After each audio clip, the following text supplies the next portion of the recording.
안녕하세요. 크립토TV입니다.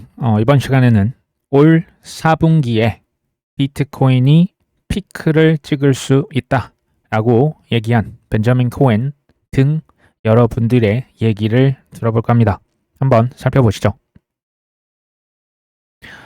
관세팔 인플레이션을 피한 미국 9월 베이비컷 확률이 94%에 달한다. 베이비컷은 기준금리 0.25% 낮출 것으로 보입니다. 7월에 CPI가 기대보다 좀 낮게 나온 그 경향으로 인해서 지금 미국 주식도 좀 다시 오르는 기세입니다. 이 기사를 한번 잘 요약을 하면, 그러니까 9월 달에 베이비컷 할 확률은 사실 이제 거의 기정사실화 됐다라고 보시면 될 것 같아요. 현재로서는. 근데 9월 달에 B컷 0.5% 한꺼번에 내려야 된다. 지금 스콧 베센트 재무부 장관을 포함한 일부 사람들이 이렇게까지 주장을 하고 있어요. 하지만 확률은 아직 5%에서 6% 수준입니다. 그냥 새롭게 이게 추가됐다라고 하는 게 사실 좀 의미하는 바가 있고, 두 번째는 연말까지 한 2번 정도는 금리 인하할 확률이 지금 거의 92%에 달합니다. 이것도 현재 기준입니다. 그러니까 2번까지는 이제 거의 안정적으로 낮추지 않겠냐. 그 92%고요. 세 번째, 향후 12개월간 지금부터 1년 동안 금리를 총 1%는 더 내릴 수 있다. 이런 의견이 현재로서는 굉장히 많아졌습니다. 하지만 분명한 건 뭡니까? 아직 8월달 CPI 고용 데이터 아직은 안 나왔어요. 요게 나와줘야 이제 확실해지겠죠. 특히 고용 데이터가 많이 안 좋아졌거든요. 요게 꾸준히 안 좋아져야 금리를 좀 더 낮출 확률이 높다라고 보여지고요. 하지만 제가 이제 방송이니까 이 얘기 저에게 드리지만, 금리가 9월이다, 10월이다, 12월이다 전혀 실은 중요하지 않다라고 계속 얘기를 드린 바가 있습니다. 방향성을 보시면 되는데, 트럼프 대통령, 피터 틸, 톰 리, 블랙락, 돈나무 언니 등등등, 이분들이 말만 하고 행동은 반대로 하고 있습니까? 아니면 말과 행동이 정확하게 일치합니까? 지금 정확하게 일치합니다. 외신에서 이더리움 투자자들이 미국의 금리 인하에 지나치게 낙관적인 것 같다. 현재 시장의 움직임은 연준에서 금리 인하 기대감이 너무 큰 것이다. 시장이 이 기대감을 가격에 모두 반영을 한 것으로 보이며 이럴 때가 실은 조심해야 될 시기다. 예상치 못한 변수로 인해서 9월달에 금리 인하를 안 한다라고 하면 유동성이 위축되고 자금 흐름이 멈출 수도 있다. 다만 기관 수요가 공급을 초과하는 한 강세정은 유지될 것이다. 그러니까 이런 얘기를 당연히 우리가 주의할 필요는 있죠. 반대 의견을 항상 들어봐야 됩니다. 그리고 우리의 좀 균형 잡히기 위해서 우리가 노력을 해야 돼요. 너무나 이제 코인 편향적인 방송이지만 그럼에도 상대방 의견 들어봐야 되거든요. 근데 제가 지적하고 싶은 건 이거예요. 숙제가 조금 덜 되신 분들, 확신이 떨어지신 분들은 항상 마음에 뭐가 있냐면요. 두려움이 있어요. 두려움이 뭐냐? 그래도 관세 폭탄이 나가면 인플레이션 나오면 이제 우리 끝나는 거 아니에요? 경기 침체 오는 거 아니에요? 항상, 그러니까 영어로 what if예요. what if. 만약에 이런 일이 발생하면 상폐되면 어떡합니까? 이더리움이 진짜 예전에 이더리움 상폐설을 여쭤보셨던 분도 제가 기억이 나요. 항상 what if. 이렇게 되면 어떡합니까? 근데 반면에 숙제가 완료가 되셨다. 이 질문이 달라요. 이분들은 even if예요. 그러니까 그럼에도 불구하고 안 좋은 악재가 터졌다. 난 그럼에도 불구하고 난 감사합니다. 땡큐다. 왜? 살 수 있으니까. 이게 별거 아닌 것 같은데요. 이 질문이 사실은 그 사람의 수준을 전 나타낸다라고 생각을 합니다. 미국의 기준금리 인하로 인해서 서클이 수익에 직격탄을 맞을 것이다. 이게 가능해요. 왜냐하면 미국에서 기준금리, 특히 이제 단기 금리가 그러면 같이 낮아질 수가 있거든요. 서클이나 테더에서 가만히 있어도 수익이 짭짤했었죠. 지난 22년, 23년, 24년. 왜 그랬습니까? 고금리여서 그랬던 거예요. 이 스테이블 코인 발행하려면 미국의 단기 국채를 왕창 사야 됩니다. 들고만 있으면 5%대 이자를 꼬박꼬박 받았는데 이게 4%대, 이제 나중에 3%대까지 좀 떨어지잖아요. 이러면 서클의 수익이 줄어들 수가 있는 거예요.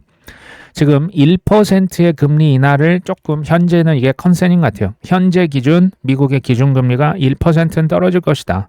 그러면 서클의 연 총 매출이 6억 2천만 달러 정도 하락할 수 있다. 총 영업이익도 3억 달러, 뭐 수천억이 마이너스가 되는 거죠. 이런 수익 감소 충격을 상쇄하기 위해서 재밌습니다. USDC 유통량을 280억 달러어치 추가로 찍어야 된다. 돈 더 찍어야 된다. 그래야 미 국채를 더 많이 사서 미 국채 수익률이 안 좋아지니까 이젠 양으로 승부해야 된다. 지금 이게 한 축이고요. 두 번째는 서클의 주가가 많이 올랐습니다.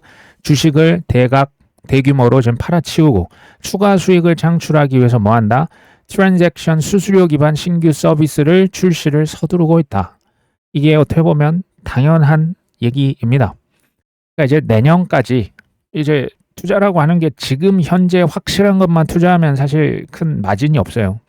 내년까지 미국의 기준금리 1%가 내려간다면 어떤 일들이 발생할까요? 첫 번째, 제가 생각해 본 겁니다. 강 달러보다는 뭐 기준금리 낮아지면 돈이 뭐 예전엔 그냥 전부 다 미국으로 다 쏠렸는데 이게 조금 분산이 될 수 있겠죠. 강달러보다는 약달러의 확률이 더 커집니다. 그러니까 미국 시장도 물론 뭐 오르겠지만 이게 좀 개발도상국으로 흩어질 확률이 좀 더 있는 거죠. 두 번째는 동이돈, 뭐 전자돈, 뭐 스테이블 코인 할 것 없이 돈을 더 찍을 거예요. 왜요? 기준금리가 낮아진다는 얘기는 국가 부채, 그러니까 빚에 대한 부담, 이자율이 1% 떨어진다는 거네요. 그러면 돈도 찍어도 빚에 대한 부담이 좀 더 줄어드는 거겠죠. 세 번째, 미국 얘기지 않습니까? 미국에서 기준금리를 1% 내리면 옳다쿠나하고 전 세계 중앙은행들 뭐 한다? 금리 인하를 정말 하고 싶은데 미국에서 오랫동안 지금 퍼즐을 했죠. 스톱을 했기 때문에 금리 인하 하고 싶어도 지금 꾹 참고 기다렸던 영국이다, 유럽이다, 중국이다. 지금 다 나라가 어려워요. 우리나라 포함해서 금리 인하 돈 찍기가 더 이게 가속화될 확률이 높습니다. 그리고 이제 고관세가 어느 정도 이제 반영이 될 겁니다. 지금 이제 아직도 뭐 티키타카 하지만 고관세 이건 디폴트예요. 근데 생각해 보시면 관세로 인해서 뭐 한국에서 미국에 물건 자동차 같은 거 팔지 않습니까? 그 가격이 그러면 미국 소비자에게 파는 가격이 비싸지겠죠. 가격 경쟁력이 우리가 좀 떨어질 수가 있거든요. 근데 이걸 낮추면 돼요. 뭘 낮추면 되냐? 우리나라 원화 가치를 떨어뜨리면 가격이 실은 떨어질 수도 있어요.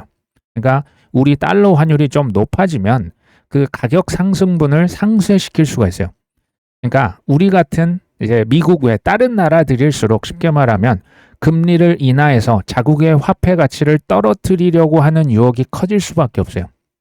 이게 3번이랑 4번은 그래서 연결이 되는 겁니다. 유동성에 큰 이제 좋은 일들이 벌어질 수 있다는 얘기고요. 다섯 번째는 금리 인하하고 약달러 되고 빚에 대한 부담이 줄어들면 어떻게 되겠습니까? 사람들이 좀 여유가 있어지는 거죠. 경제 시장이 오를 가능성이 있는 거예요. 대신에 적당히 오르면 좋은데요. 버블의 가능성이 전 있다라고 보여집니다. 자, 트럼프 대통령 미국 경제 시장 상승을 뭐라고 생각합니까? 실적이라고 생각하시는 분이세요. 그러면 그분의 입지는 저는 더 강화될 것이다. 그분의 코인에 대한 공약들, 뭐 AI에 대한 공약들 저는 아마 현실로 벌어질 가능성이 높다라고 봐요. 여기는 조금 어려울 수 있는데요. 지금 뭐 인플레이션에 대한 뭐 걱정들이 좀 있으시죠. 물가가 뭐 일시적으로 상승할 수 있어요. 관세는 저는 일회적이라고 봐요. 관세 20%, 뭐 15% 올라가면 그거 딱 부담을 하면 이게 물가 상승률이라는 것은 그 추세거든요. 근데 물가 그 관세라는 게 갈수록 뭐 15에다가 20%, 30% 이렇게 오르진 않거든요. 물가가 일시적으로 상승할 수 있는데 그런데 AI로 인한 사실 그 성장 있죠. 성장률이 훨씬 커요. AI에 대한 성장률로 물가를 찍어 누를 수 있다라고 저는 생각이 됩니다. 그러니까 인플레 걱정 안 해도 된다는 얘기예요. 그러니까 이거는 조금 시간은 걸릴 수 있습니다. 라울 팔이 이런 얘기를 했어요. 인공지능을 인류 역사상 최고의 디플레이션 핵폭탄이다. 인플레가 아니고 디플레이션. 디플레이션 뭡니까? 물가 상승률이 아니고 일본의 잃어버린 30년처럼 물가가 자고 일어나면 떨어지는 거예요. 왜 이런 일이 벌어진다라고 예측을 했을까요? AI로 인해서 뭐 지금 에너지 비용, 뭐 전기세, 뭐 심지어 이제 사람이 필요가 없지 않습니까? 모든 걸 다 그냥 AI 하나가 100명분, 1000명분의 역할을 해버려요. 그러니까 각종 비용이 이게 그냥 하락 수준이 아니고 거의 뭐 0에 수렴한다. 그러니까 뭐 라울팔 얘기예요. 각종 비용이 떨어지면 어떻게 됩니까? 원가가 낮아지는 거죠. 물가가 높아질 이유가 없는 거예요. 그렇게 표현을 했었는데 전 뭐 일리가 있다라고 봅니다. 그리고 여덟 번째, GDP 대비해서 국가 부채. 이제 국가 부채가 늘어난다. 이것만 우리가 항상 걱정을 하는데요. 뭐 미국을 비롯한 전 세계에서 사실은 이렇게 평가를 해요. 그 지표가 되는 것은 GDP 대비한 국가의 부채가 얼마나 되냐, 몇 퍼센트냐, 이걸 놓고 항상 비교를 합니다. 요 비율이 실은 국가 부채 가장 높았던 비율이 실은 일본이었어요. 지금도 아마 그럴 겁니다. GDP, 그러니까 성장은 없는데 국가 부채가 워낙 많아요. 이게 사실 그 고령화, 이제 그 저출산이랑도 연관은 있어요. 어찌됐건 국가 부채가 늘긴 늘어나는 거죠. 근데 그것보다 뭘 더 빨리 늘려버린다? GDP, 경제 성장률을 AI, 뭐 로보틱스, 뭐 크립토 이런 것들을 통해서 폭발적으로 경제 성장률을 이루면 국가 부채가 조금 늘어나도 이게 상대적인 부채 비율을 감소시킬 것이, 이게 이제 트럼프가 바라보는 그 롱텀 본인의 어떤 경제 그 목표 중에 하나입니다. GDP 경제 성장률을 눌려버려서 국가 부채를 압도하게끔 하는 거죠. 지나고 나면 코인이 매우 많이 올라 있을 것으로 전 봅니다. 주식도 마찬가지요. 근데 폭등을 한번 할 수 있잖아요. 뭐 코인은 뭐 그냥 자고 일어나면 뭐 2배, 3배 뭐 이렇게 될 때가 1년에 한 번 정도 꼭 옵니다. 폭등 이후에 조정이 올까요, 안 올까요? 옵니다. 폭등 이후에는 실은 폭락이 오죠. 들쑥날쑥 할 겁니다. 이걸 제가 항상 우리가 염두에 두셔야 된다. 그리고 폭등하면 폭락과 조정이 올 때마다 또 어떤 분들이 나타나실까요? 아, 시즌 종료라 해제 나올 거야, 안 나올 거예요? 나옵니다. 도망쳐, 또 탈출은 지능순 나올 거야, 안 나올 거예요? 또 나올 겁니다. 비트코인 상승의 스페이스X, 뭐 일론 머스크의 우주 기업이죠. 여기에서 들고 있는 비트코인의 가치가 10억 달러를 돌파했다. 뭐 테슬라도 뭐 14억 달러를 들고 있다. 아캄이라고 하는 회사는 뭐 데이터 분석 업체입니다. 크립토 쪽에 특히 이제 특화된 업체인데, 여기는 제가 예전에 얘기를 드린 바가 있습니다. 세력들이, 주요 이제 소위 말하는 인사들이 여기 투자를 굉장히 많이 해놨어요. 제가 뭐 알기로는 관련 코인도 있는 걸로 알고 있는데 지금 투자라는 얘기가 아니고요. 아캄이라는 곳에서는 95%의 진실을 얘기해요. 근데 5% 혼란을 줍니다. 혼란이라 하면 특히 뭐 폭락할 때, 조정 겪을 때 퍼드를 유포하는 역할을 아캄에서 과거에 많이 했어요. 뭐 독일 정부 퍼드다, 누가 뭐 팔았다던데, 뭐 미국 정부에서 뭐 비트코인 몇 개를 어디 뭐 거래소로 보냈다던데, 이런 거 맨날 퍼다 날랐다는 데가 아캄이에요. 나중에, 지금 아닙니다. 나중에 급락 조정에 아캄발 퍼드 조심하실 필요가 있습니다. 코인베이스 개발자들이 AI 에이전트, 이더리움의 최대 사용자가 될 것이다. AI 에이전트 아시죠? 우리를 대신해서 AI가 뭐 은행 업무도 봐주고 심지어 투자도 해주고 쇼핑도 해주고, 이게 AI 에이전트입니다. 아직은 활성화가 되지는 않았죠. AI 에이전트가 사람의 개입이 없이 스테이블 코인을 이체할 수 있는 프로토콜을 개발해 냈다. 그러니까 AI들이 이더리움 위에다가 코딩한다는 얘기죠. 당연히 전 동의를 합니다. AI가 가장 선호하는 자산이 뭐다? 비트코인이에요. AI가 가장 선호하는 망이 뭐다? 이더리움이 전 될 거라고 여전히 생각을 합니다. 제가 여기에서 그치지 않고 조금 더 가보시죠. 코인베이스에서 이더리움 레이어 2, 베이스라고 하는 것을 개발을 해놨습니다. 근데 아시다시피 코인베이스라고 하는 이더리움 레이어 2는 코인이, 그러니까 토큰이 있습니까? 없습니까? 없어요. 토큰 없는 이더리움 레이어 2입니다. 망만 있어요. 여기에 실은 조금 숨겨진 비밀이 있다면 파헤쳐볼 생각이 있겠죠. 왜 토큰이 없을까요? 만들어 놓으면 좋을 것 같은데, 그쵸? 저 같은 경우는 조금 삐딱하게 보는 경향이 있어요. 이게 뭐 시니컬한 게 아니고, 왜 이렇게 갑자기 이더리움을 띄우지? 코인베이스 개발자들이 왜 갑자기 이더리움의 최대 사용자가 될 것이다, 많이 쓸 것이다, 이런 거 한번 꼭 이렇게 좀 파봅니다. 그리고 이건 참고인데요. 블랙럭이 투자한 회사들이 있습니다. 서클, 코인베이스, 마이크로 스트래티지, 뭐 비트코인 채굴 회사, 뭐 소형 원자로 등등등 있거든요. 이런 투자한 기업이나 그 산업은요, 절대 무시하시면 안 됩니다. 공부를 많이 하셔야 돼요. 얘기를 드립니다. 챗 GPT에다가 이렇게 노골적으로 질문을 해보십시오. 그러면 노골적인 답변이 나옵니다. 자, 베이스 이더리움 레이어 2 체인에서 나오는 수수료가 있을 건데 이거 이더리움으로 발생하는 거지. 실은 제가 알고 물어봤고요. 그리고 결정적으로 이걸로 코인베이스가 돈을 많이 벌 수 있는 거야? 라고 물어봤습니다. 딱 한마디 나오죠. Yes, 나옵니다. 네. 베이스, 이더리움 레이어 2죠.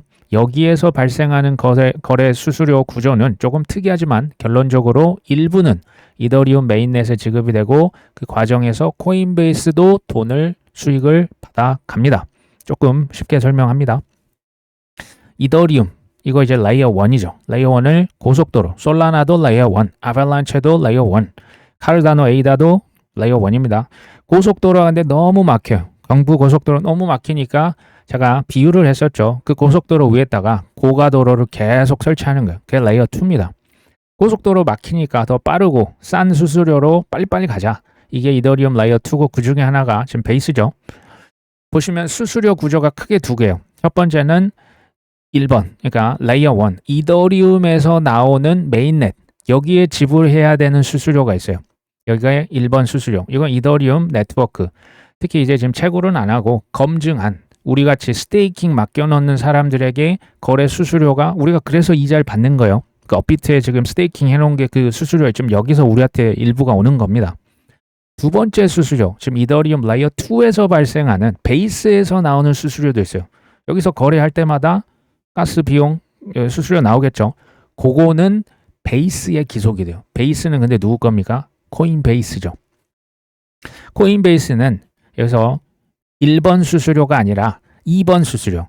레이어 2, 베이스에서 나오는 그 수수료를 가져가는데 베이스 토큰이 있어요? 없어요? 없습니다. 그러면 뭘로 이걸 결국 가져간다? 이더리움으로 수수료를 챙겨갑니다. 누가요? 코인베이스가. 그럼 1번 수수료는 누구한테 가냐? 이더리움 메인넷, 그 POS 체인이잖아요. 여기에 검증자, 스테이킹 맡겨놓은 우리 같은 사람들, 맡겨놓은 사람들이 그 수수료를 가져갑니다. 그러니까 코인베이스 수익 모델은 지금 레이어 2는 베이스 체인에서 사실상 이더리움 형식으로 코인베이스가 가져가고 레이어 1에 올려놓는 메인넷. 그러니까 레이어 2에서는 여러 가지 거래가 막 사팔사팔하고 뭐 여러 가지 거래가 일어나는데 최종 결과만 레이어 1 이더리움에 딱 올리는 거예요. 그러면 고속도로는 거래량이 좀 한산해질 수가 있고 레이어 2는 막 뭐 치고받고 하지만 수수료가 싸고 빠르니까 뭐 괜찮은 거죠. 지금 그런 투트랙으로 가는 거죠. 그러니까 이제 레이어 1은 코인베이스의 몫은 아니다. 자, 하지만 이거 중요합니다. 베이스의 거래량이 커지면 커질수록 실제 수수료가 어떻게 된다? 코인베이스의 마진이 엄청나게 커지는 거예요. 코인베이스는 이게 뭡니까? 수수료 수입이죠. 영어로 Net Transaction Revenue, 순 거래 매출로 재무제표 이거 이익으로 기록할 수가 있는 거예요. 제가 얘기를 계속 드렸죠. 월스트리트는요. 우리처럼 코인 시세 차익 바라보는 게 아니고 뭘 가져간다? 수수료를 가져가는 게 핵심이에요. 수수료 수입. 근데 여기서 특징은 뭐냐? 우리는 상승해야만 보통 돈을 벌잖아요. 월가는 하락해도 돈을 벌어요. 오르나 떨어지나 거래가 일어나면 그때마다 수수료가 나오는 거죠. 기가 막히는 겁니다. 자, 코인베이스는 베이스의 토큰이 없기 때문에 이더리움 레이어 2의 수수료를 이더리움으로 수령한다. 생각해 보십시오. 이더리움 레이어 1은요. 아직도 느리고 아직도 비싸요. 레이어 1 우리 같은 사람은 잘 안 써요. 잘이 아니고 아예 안 씁니다. 그렇잖아요. 뭐 수수료 뭐 100만 원 그냥 50만 원 보내는데 뭐 몇천 원, 뭐 만 원, 2만 원 내라 누가 냅니까 그걸?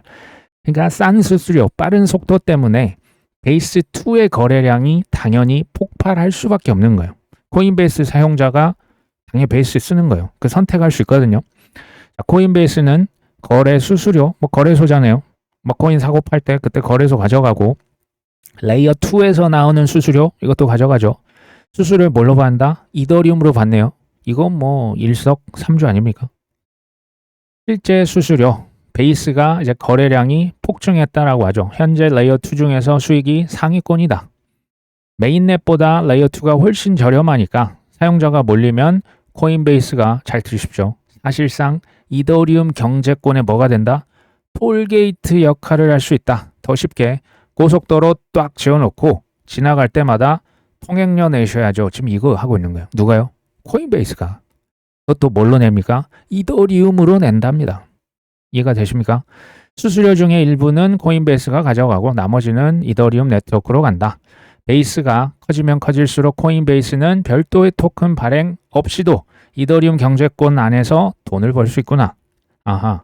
블랙럭이 투자해 놓은 기업들, 산업들, 그리고 알트코인 뭐 지금 ETF 신청을 만약에 한다면 전 뭐 할 거라고 봅니다. 아니면 뭐 지수로도 할 거예요. 이건 뭐다? 마르지 않는 샘물이 되겠죠. 잃어버린 이더리움이 현재 가치가 1.6조 원이다. 뭐 에스토니아 최대 은행 설립자가 뭐 지금 이더리움 많이 잃어버렸습니다. 뭐 10억 달러면 뭐 1.6조 원이네요. 사실은 이런 뉴스가요, 이더리움을 지금 포머를 조장하는 뉴스예요. 이거 누가 잃어버렸다는데 이거 lost forever네. 그냥 다 뭐 분실됐으면 가치는, 공급량은 줄어들겠네, 가치는, 가격은 오르겠네, 이런 거잖아요. 이더리움을 띄우면 비트마인, 샤플링크, 이더머신, 코인베이스, 블랙락, 톰 리, 피터 틸, 빌 밀러, 뭐 캐시우드 등등등이 다 뭐에 앉습니까? 돈방석에 앉는 구조예요. 그렇게 보시면 되겠죠. 이더리움만 저는 하지만 띄우지는 않을 것이다. 제가 예전에도 얘기 똑같이 들었어요. 비트코인만 띄울 그 친구들이 아니다. 얘네들의 탐욕은 끝이 없다. 동시에 우리들의 탐욕도 끝이 없다. 이게 딱딱 맞아 떨어지기 때문에 절대 그럴 일은 없을 것이다. 제가 얘기를 드린 바가 있죠. 이더리움만 띄우는 게 아니에요. 그러면 여기 관련해서 이더 외에도 뭐 솔라나, 뭐 XRP, 에이다, 뭐 아발란체, 뭐 니어, 뭐 알고랜드, 헤데라, 스위 등등등 이거 가지고 또 파생상품 계속 찍어내는 거예요. 탐욕을 잘 절제할 수만 있다면 큰 인생 기회가 저는 당연히 있다라고 봅니다. 분석에서 스테이블 코인과 디파이는 금융의 비용을 획기적으로 낮췄다. 여기 리얼비전의 그 제이미 쿠츠라는 사람이 얘기했는데요. 수조 달러의 경제적 마찰 비용을 제거하고 무엇을 통해서? 스테이블 코인이. 당연히 그러겠죠. 장기적으로 보는 겁니다. 디파이는 신용의 비용을 획기적으로 낮출 것이다. 이게 중요합니다. 미국에서는요, 이미 블록체인 기업들이 은행보다 금리가 1% 이상 저렴한 주택담보대출을 공급하고 있답니다. 대출 규모가 이미 110억 달러, 한 15조 원 이상이 되고 있습니다. 스테이블코인과 디파이는 소매 판매자들의 순이익을 높이고 화폐 유통 속도도 증가시킬 것이다. 스테이블코인과 디파이는요, 혁명이 맞습니다. 혁명이라 하면 안 쓸래야 안 쓸 수가 없는 거예요. 사용자건 생산자건. 그러니까 여기서 지금 대출이나 결제 송금할 때 수수료를 1% 넘게 깎아드립니다 하는데 이걸 안 쓸 수가 있다? 불가능한 거죠. 비자카드, 마스터카드 가만히 있으면 손가락 빨개 생긴 거예요. 그러니까 스테이블 코인 예전부터 거의 뭐 한 4년, 5년, 6년 전부터 레이어 1, 레이어 2 다 이미 제휴를 맺었던 게 이런 이유예요. 잘못하면 그 물줄기가 비자카드, 마스터카드 필요 없어지거든요. 기존보다 더 많은 대출, 거래, 결제, 송금이 스테이블 코인 디파이에서 나올 수밖에 없는 거예요. 잠깐만. 근데 월스트리트, 코인베이스 이런 데는 수수료로 먹고 산다면서 지금 수수료가 싸진다고 얘기하셨는데 그러면 손해 아닙니까? 라고 질문을 하실 수도 있겠죠. 이렇게 보시면 돼요. 기존에 거래가 됐던 그 거래량보다 압도적인 거래량이 폭발적으로 솟는 거예요.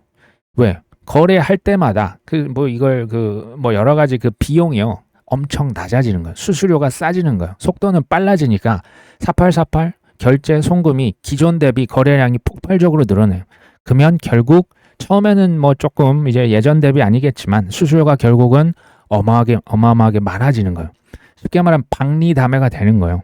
안 하던 뭐 지금 자산 토큰 한다면서 예전 같으면 뭐 100억, 200억, 1000억짜리 빌딩 안 팔리면 거래가 없지 않습니까? 쪼개서 팔아버리겠다는 거예요.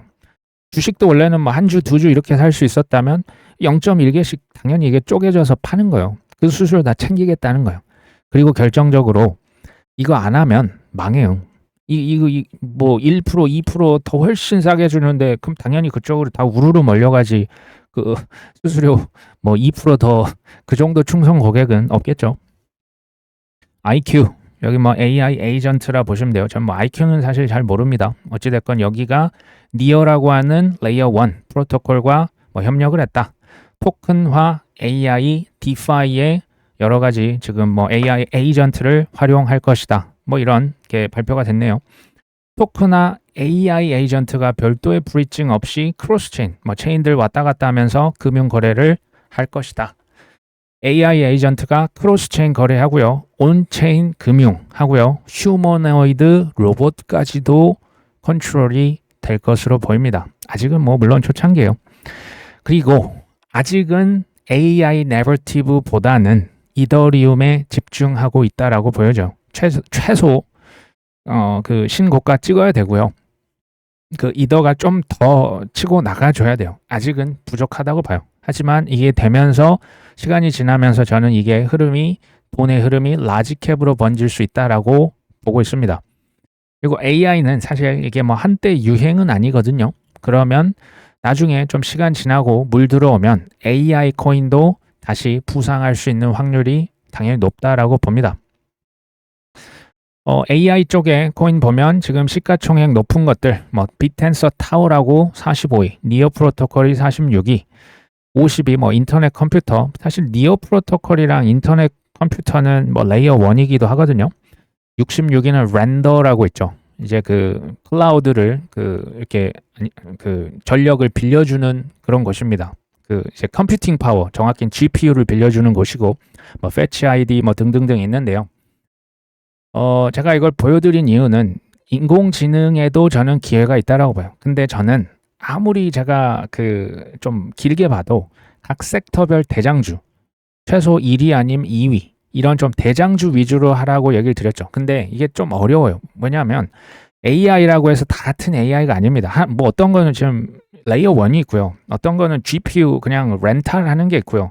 이게 뭐 그 그래프라고 하는 코인은 또 인덱싱이라고 별도인 거예요. 완전 다른 전혀 섹터긴 합니다. 그래서 핵심 뭐냐? 별도로 지금 이 방송 본다 지금 공부 다 하신 게 아닙니다. 별도로 엄청나게 많이 공부를 안 했다 투자하면 안 됩니다. 나중에 후회합니다. 두 번째, 좋은 코인 뭐 내가 공부를 해서 뭐 니어 프로토콜이 괜찮다 그렇게 생각하시는 것도 물론 중요한데요. 좋은 코인보다 더 중요한 게 뭘까요? 타이밍이에요. 타이밍이 지금 괜찮은지 아닌지. 저는 뭐 지금 뭐 그렇게 좋지도 않고 그렇게 나쁘지도 않고 좀 애매합니다. 그러니까 떨어졌을 때 꾸준히 사면 가장 좋은데 뭐 길게 보면 뭐 나쁘지는 않다고 봐요. 그렇다고 막 코인 개수 너무 많이 늘리는 것은 당연히 비추입니다. 물 들어오면 오르겠죠. 근데 여기서 뭐가 가장 오를 것이냐? 사실 저도 모릅니다. 저는 뭐 이제 니어 프로토콜이나 저기 뭐 그 렌더도 좋게 봤지만 렌더보다는 뭐 가성비 측면에서 아카시 네트워크를 소액입니다. 소액 들고 있습니다. 자, 업비트 소식이네요. 2019년 9월 달에 실은 코인 커스터디 보관하는 서비스를 개시를 했었다가 21년 4월 달 금방 실은 종료를 했었습니다. 근데 다시 여기에 진출합니다. 법인 시장 선점하겠다. 법인들 이제 회사들 몰려오거든요.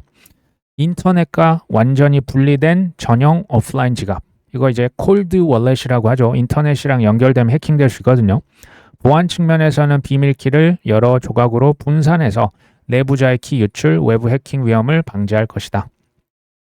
사실은 자금을 안전하게 보관이 안 되면 기관들이 여기 들어오겠습니까? 말도 안 되죠. 예전에 FTX, 테라루나 때는 시원하게 이거 다 해 먹었었죠. 지금은 안 될 겁니다. 지금은 안 돼요. 이건 사실 가장 기본적인 니즈예요. 요게 당연히 커질 수밖에 없는 분야입니다. 업비트 뭐 빗썸뿐만 아니고 나중에 우리나라에 있는 시중 은행들 이 수탁 서비스 뭐 제 예상컨대 아마 다 할 겁니다. 근데 개인적으로는 좀 시간이 걸릴 것 같아요. 그러니까 비트코인, 이더리움, 뭐 ETF 이런 거 나온 이후에 이 시중은행에서 그것도 자회사를 통해서 할 확률도 전 있다고 봐요. 어쨌든 경쟁이 나중에 치열해질 것이고 업비트 입장에서 보면 굉장히 스마트하고 빠른 결정이죠. 아직 뭐 법인이 완전히 지금 뭐 이렇게 다 오픈된 게 아니거든요. 빠르게 결정해서 시장을 선점하는 것은 굉장히 중요하다라고 보고 있습니다. 이전에 기억하십니까? 리플 경영진들이 한국에 와서 우리나라 시중 은행들 다 만나고 가면서 뭐라고 했는지 기억나십니까? 코인 수탁하는 거 나한테 맡겨줘. 내가 할게. 또 비트고라고 하는 수탁 업체도 와가지고 막 영업하고 갔었거든요. 아마 이 수탁 시장이 얼마나 클 것인지를 우리가 예상을 해볼 수가 있겠죠. 비트코인 4분기에 사이클 고점이 올 수 있다. 벤저민 코엔 애널리스트예요. 트레이더이자 뭐 유튜버이자 그러는데 이분은 제가 오랫동안 봤는데 약간 좀 거의 비트코인 맥시멀리스트에 가까우신 분입니다. 비트코인은 통상 반감기 이후에 3분기 말 9월 달 정도 해서 20주 단순 이동 평균선까지 조정을 받고 다음 분기 그러니까 4분기에 고점을 찍는 흐름이 반복이 됐었다. 이걸 그냥 쉽게 얘기하면 과거가 현재 그러니까 앞으로도 똑같이 패턴이 이어진다면이라고 지금 가정을 하는 거예요. 이게 뭐 100% 지금 맞고 이런 게 아닙니다.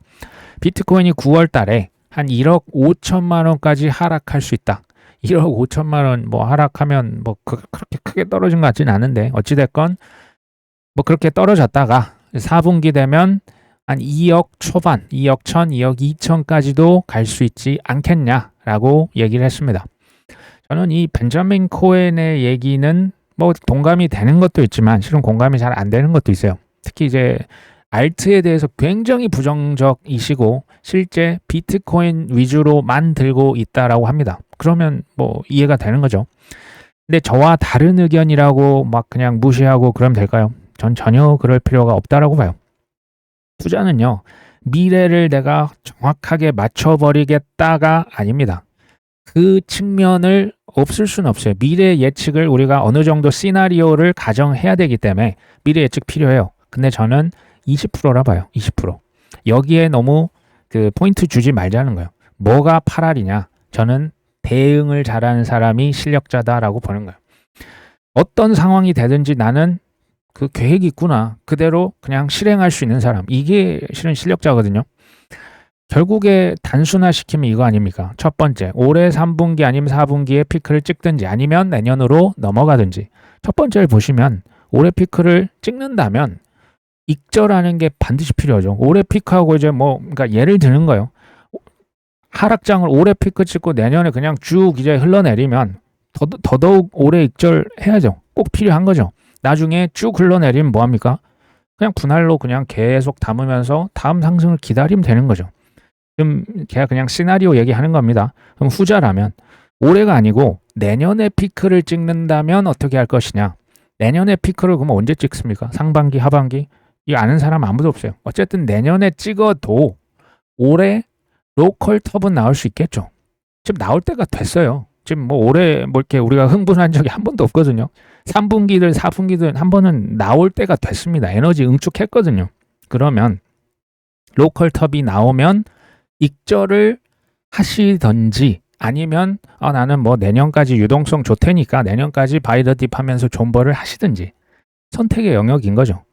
예전 같았으면 저는 후자예요. 내년까지 바이더딥 존버를 했겠지만 제가 오래 있다 보니 이게 특히 이제 비트 이더는 몰라도 그 이하 알트들은 이게 뭐 그냥 그 오를 때는 뭐 수천 프로고 내릴 때는 뭐 마이너스가 어마어마하잖아요.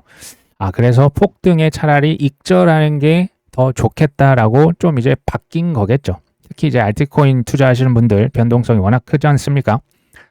현재는 이더리움을 뭐 그분들이 그렇게 띄우고 있습니다. 현재 개미들의 투자 심리. 저는 개미들이 흥분해서 우리 구독자분들 아니겠지만 막 집을 팔고 전세금하고 막 어디 대학 등록금 들고 들어오는 그게 무조건 온 다음에 폭락 하락장이 간다라고 봐요. 아직 그거 왔습니까? 전혀 안 왔습니다. 그렇죠? 우리 개미 투자자들의 특히 알트코인의 투심은 뭐를 보면 된다? 코인베이스 앱 랭킹 순위. 지금 저번에 뭐 300위 바깥으로 훌쩍 밀려났다가 지금은 272, 254위까지 올라왔습니다. 그럼에도 아직도 일반 투자자는 알트에 관심이 없습니다. 이번이 만약에 첫 사이클 혹시 계십니까? 지식과 확신을 많이 쌓으시고요. 근데 지식과 확신도 쌓으셔야 되지만 한 가지 더 쌓으셔야 될 게 있어요. 경험을 쌓으셔야 돼요. 경험이라 하면 산전수전, 뭐 실패, 성공 이거 다 포함입니다. 만약에 기존에 꾸준히 사셨고 지금까지 잘 존버했다면, 그러니까 이번이 첫 사이클이 아니고 난 두 번째다, 난 세 번째라면 텀리 형님, 피터 틸 형님, 우리 트럼프 형님 파이팅 외치면서 기다리시면 됩니다. 오늘 방송은 여기까지 합니다. 끝까지 시청해 주셔서 감사합니다.